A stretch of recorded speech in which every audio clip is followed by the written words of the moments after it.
It's not only thankful that we're here together, thankful that we get to share the Lord's Supper together. That's just a special thing for a church to get to do. Most of you, unless you've been living under a rock for like the last 50 years, know who this is, Michael Jackson. This is the cover of his album, Thriller, which up until just a few years ago was the #1 selling album ever. Just on this album alone, back in the early 2000s, he made $130 million on the sale of this one album. He had probably more fans than any pop artist ever. He sold over 2 billion albums in his career. But on June 25th, 2009, Michael Jackson died of acute propofol intoxication at his home in Los Angeles at the age of 50. Of all his wealth, all his popularity, he died because he could not sleep. And he had taken had administered to him by his doctor 3 sleeping aids that night, and when they didn't work, they did the last one, and he never woke up from that. The sleep industry in the United States is unbelievable in its scope. $67 billion spent on sleep aids every year. $174 billion direct medical spending on sleep aids. Mattresses has become such a big business, high-end mattresses, that it's in the billions as well. Not counting last night, because it was that dreaded Saturday night where we lose that hour, and I begrudge that every year. How many of you get more than 6 hours sleep at night? Okay, I do not like you. In the 1900s, only 2% of Americans reported that they got less than 6 hours sleep a night. Now, 33% of Americans get less than 6 hours sleep a night. Studies show if you go 19 hours without sleep, you are just as impaired if you were legally drunk. And the way you can process things. More car accidents are blamed on drowsiness and falling asleep at the wheel than any other reason in car accidents. How many of you in your lifetime stayed up late, stayed up all night studying for a big exam? Did that, stayed up all night? Research shows that you're better off getting a night's rest than studying, because the mind does not absorb new thoughts when it's that tired. So you're better off just getting a good night's rest and taking your chances with the exam. 30 million people in the U.S. suffer from insomnia. Have you ever went and got, this is just in the last 6 months. I had a tooth pulled and they had to put me to sleep. And when they woke me up, I was going, what are you waking me up for? It's the best sleep I've ever had, And I had an endoscopy, and he goes, oh, why are you in such a rush to wake me up?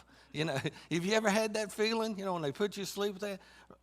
Sleep or rest is something that's a major concern in the United States. And even if you are a good sleeper, you understand rest, and you understand being tired or exhausted. But so did God. And in the Bible, the word rest is used, depending on which translation you're using, the word is used 275 to 800 times. Rest is used. And in our series where we're talking about saying yes to following Jesus, this is another thing that we say yes to when you follow Jesus, is seeing the necessity of rest and how important it is to us. So we're going to look and continue on in our Mark study in Mark chapter 6 today, verse 30.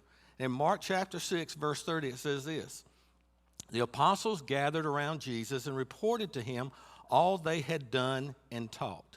Now that kind of just jumps right into the middle of a story here. If you back up, you see that Jesus had divided the disciples up and sent them out on like preaching and teaching, healing teams. And now they've come back and they're excited and they're telling Jesus what happened on this little tour that they have. They were no doubt excited on an emotional high. And it says this in verses 31 and 32.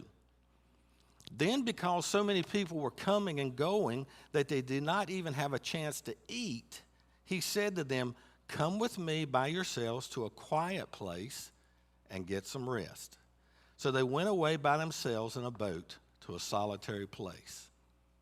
The combination of the traveling and being gone overnight and doing the things that they did, the crowds, the busyness of their schedule, that they didn't even have time to eat. And Jesus says, you need to get away. We need to get away so you can get, and he says the word rest. And so they do that. And so they try to get away. And you've been that way before, haven't you? You just want to get away. You're tired and you just want to get away. Jesus says they go to a solitary place, a quieter getaway place. It's a great plan that Jesus had to do this. You know, we talked about a couple of weeks ago that you say yes to solitude, just time with God. Look at verse 33. But, I'm just going to stop there. Didn't you know that was coming? Didn't you know that this great plan, we're just going to get away for a few days. We're going to get away and get some time. We're going to relax. We're going to get this.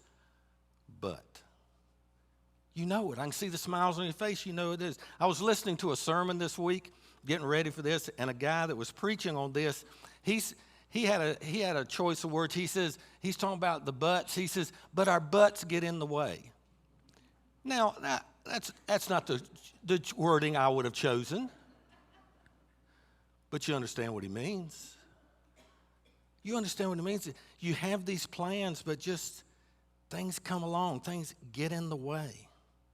Verse 33 says this, but many who saw them leaving recognized them and ran on foot from all the towns and got there ahead of them. I want to go do this. I want to take a little time. But when I came out of the house today, the tire was flat on the car. The car wouldn't start. We need to get away for a few days, but so-and-so passed away, and there's that funeral this weekend, and I feel like we ought to be there. I really need to go to bed and get some rest, but I hadn't made that cake for the dinner at church tomorrow night, so I got to stay up. We all understand that overwhelmed, the under-rested, the disappointment of not being able to get away and rest. Now, I'm going to be real excited. I'm real honest with you here. When I was going through, and this is kind of the topic where I landed in Mark, I wasn't very excited about it. To preach on rest. It just sounds like some kind of self-help thing, you know, that you can read an article on. I wasn't excited about it. And so I got stressed and couldn't rest over it.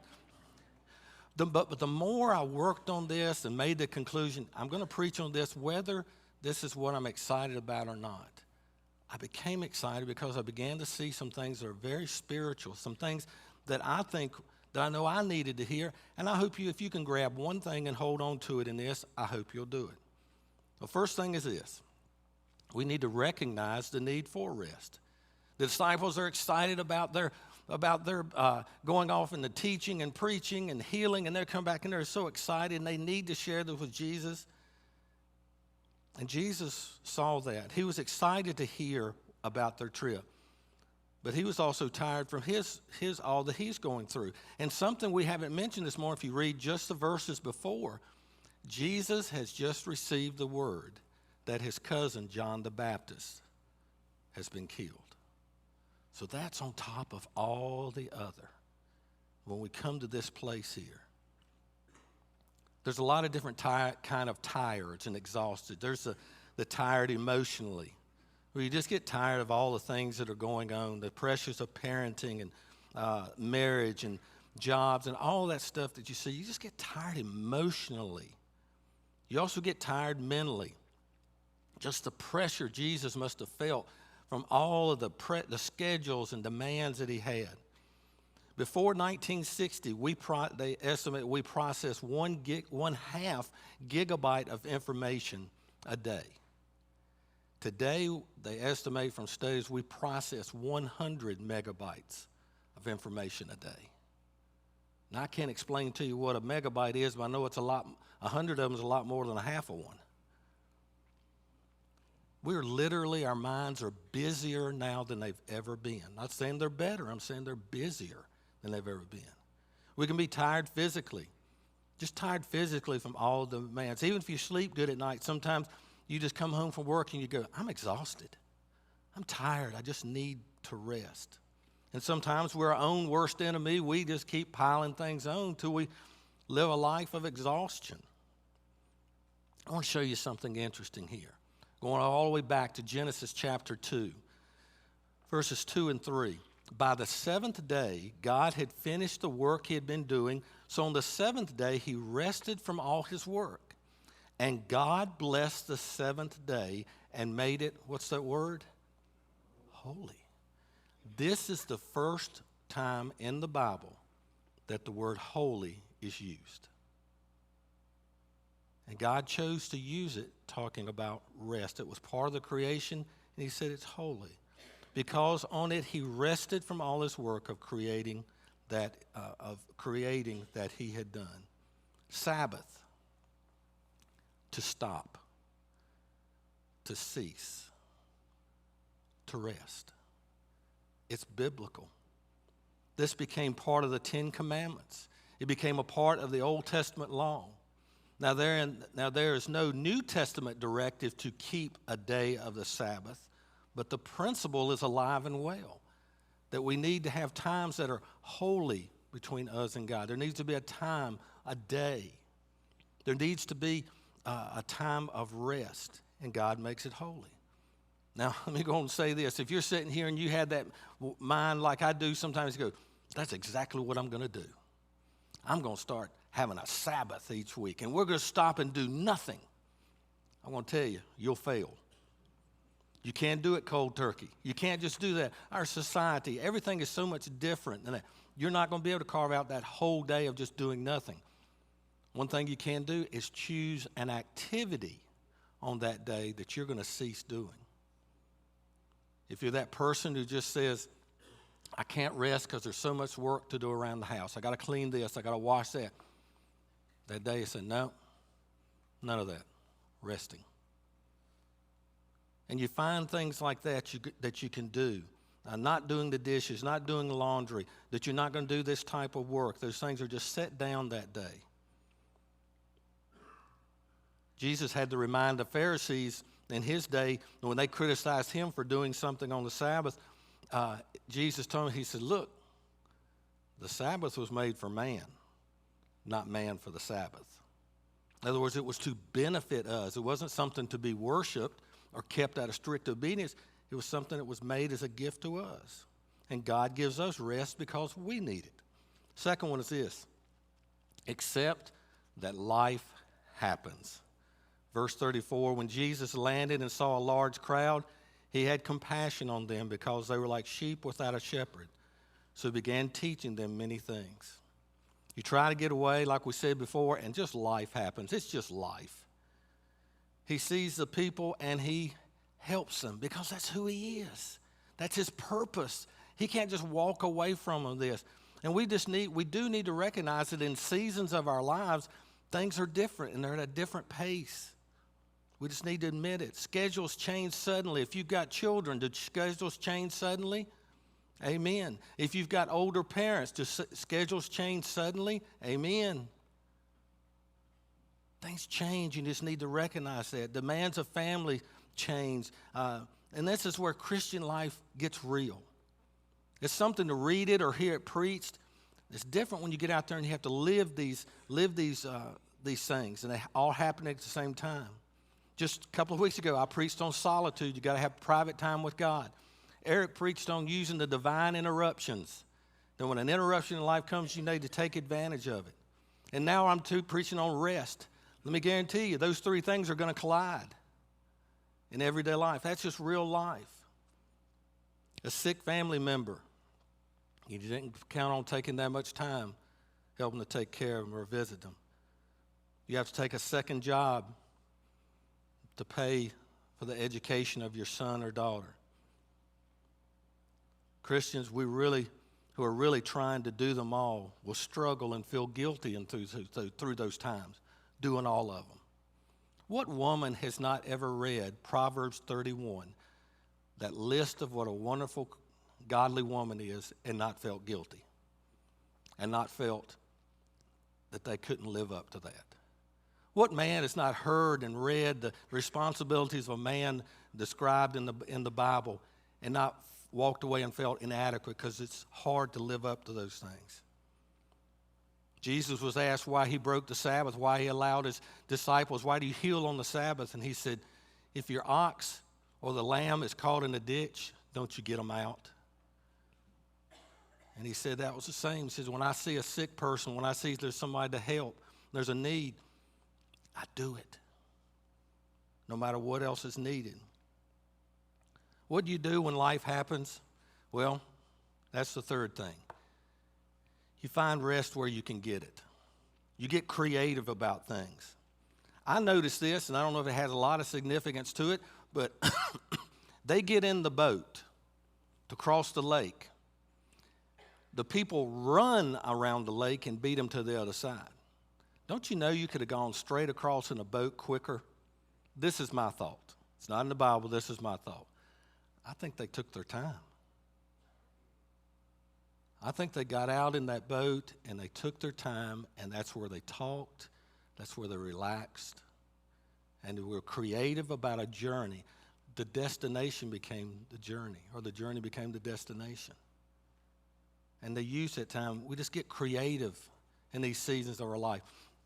This was many, many years ago. I was still a youth minister up in Virginia, and we'd gone on a youth trip, and we were standing in a fast food line, and there was a special needs child over in another line, and one of our teens made some little remark.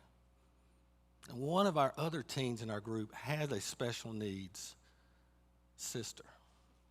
He didn't say anything. I didn't say anything. But we got back on the road. We're in the van. We got going on down the road, and I was turned that over in my mind, how we're going to deal with this. And so I planned it a couple hours down the road. I knew we needed to take a rest stop, and I knew a place, a beautiful place at a park, a lake. And I just took the van and wove way down to that place and parked beside the lake. And we got out, and we stood on that shore, and I addressed about where we make fun, we mock people. And I like to think using that, integrating what's really happening in life into a situation where we accomplish several things at the same time. Now, I know that's not anything to do with rest, but that's the principle. You integrate things in life when you do two worthwhile things at the same time. I read of one lady whose Bible reading really took off when she was raising a newborn. She knew she wanted time to read her Bible, but she was so strapped for time that with her newborn, and even the child as it grew to a toddler, she read the Bible out loud to her baby and then as to a toddler. And so she accomplished two things at the same time. And then her toddler became so used to hearing the Bible read, that's what he wanted. Use your drive time to relax or to call that aunt that you've been meaning to call and you feel guilty because you haven't. Something that we don't do very much, fasting. Actual physical fasting accomplishes several things, the health benefit of fasting and then the spiritual part of it. You take a vacation to get some rest, but then you feel guilty because you don't study the Bible. You don't have your time with God. As one person did, they got up always 1 hour earlier than the rest of the family, just went out to the beach and read the Bible. And you accomplished two at one. Fourth one is this. Spiritual rest is the best rest. Spiritual rest is the best. Jesus had all the interruptions. If we kept reading on in this chapter, we see that all the interruptions, this is where he fed the 5,000. This is what takes place where he feeds the 5,000. What comes next in Mark 6. But it says this, that Jesus then, well, let's just read what he says he did here. Mark 6, 45 and 46. Immediately Jesus made his disciples get into the boat and go on ahead of him to Bethsaida, while he dismissed the crowd. And after leaving them, he went up on a mountainside to pray. Look what Jesus did. He lightened the load on his disciples. He says, I'll take care of this. Y'all go on ahead. And then he dismissed the people, and then he went away for a little time. Spiritual rest is the best rest that we can have. It's not the way that was first planned or drawn up, but it all got done. Not neglecting rest or spiritual rest. And let's get real honest here. Many times when we have to choose which kind of rest that we're going to have and which one is going to have to suffer and be pushed to the wayside. Let's be honest. It's the spiritual that gets pushed to the side. We find the time for the other things, but the spiritual rest is pushed to the side. How many times have we just said, I'm too tired to go to church. We're too busy to make it to youth group. I've got to stay home and do this. And we skip the spiritual side of coming to church. Or we have the intention of reading our Bibles at night or whatever it is, and we never get to it. And the truth is, it's through the spiritual rest that we find that it accomplishes so much of the others. I read this this week about in the Midwest that when they had the terrible blizzards and the blowing snowstorms across those plains, that the farmers would, before the blizzards, would tie a rope from their house that led out to the barn where the animals were, because they still had to be fed, no matter how deep the snow got. But they knew in the blowing winds of a blizzard that you could become disoriented. And so they had a rope to lead them to and fro to a place they'd walk by themselves all their lives, so they could always find their way back. Hey, spiritual rest and spiritual disciplines are our rope who keep us connected, that they draw us back in the busyness of life and the failures of life and the missteps in life.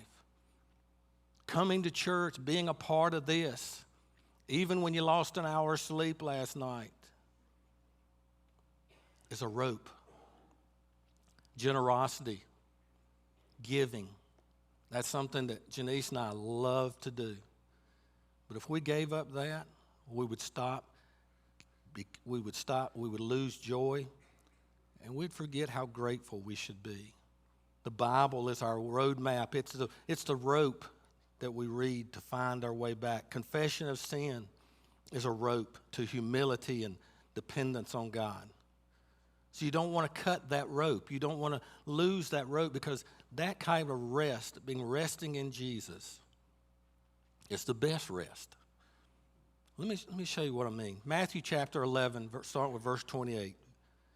Jesus said, "Come to me, all who are weary and burdened, and I will give you rest. Take my yoke upon you and learn from me, for I am gentle and humble in heart, and you'll find rest for your souls. For my yoke is easy and my burden is light." What did they have to be burdened about? Well, they were living during the time the religion was not an answer to very few things, because it was just rituals and laws and rules, and it didn't help the common man. They were just working day to day to try to feed their families. All the rules and regulations of living under Rome, and then also to be living under the impersonal Jewish law, the sin and guilt that they had. We know they had loss of life because Jesus talks about that. We know they had sickness because they brought so many sick to him. They had plenty to be tired from. So when Jesus spoke and said, "Come to me, all who are weary, and I will give you rest," I'm positive he could see it in their eyes of, wow, rest. And we have the same type of things that we're tired from and exhausted from. Maybe more so. And we understand when he talks about burdened. What does a rested soul look like? What does a rested soul look like? And the word that just kept coming to my mind this week was balanced. Now, I'm not talking about walking on a tightrope or walking on a balance beam, just trying to keep it all together. But I'm talking about just the balance of living every day, and no matter what happens on the job, it doesn't knock me off. No matter what happens in life, no matter what, all the things that happen, the pressures and the busyness of life, the disappointments, the highs and the lows, the money that comes or the money that does not come, the family problems or the family joys that come, we just live very balanced. Because our rest, here it is, our rest is in Jesus. Because nothing replaces knowing that your salvation is in Jesus Christ, that it is available, that it's been taken care of. And that rest enables you to face everything else that comes in life. I'll be honest with you. If you can sleep 8 hours a night, I'm envious of you. I'm just not a good sleeper. I'm envious. But if you can sleep 8 hours, 12 hours, 6 hours, it doesn't prepare you for what rest in Jesus Christ is. That is the rest. Will you respond to him? And as he said in that verse, take my yoke upon you, for it is easy. It is gentle. Will you take that?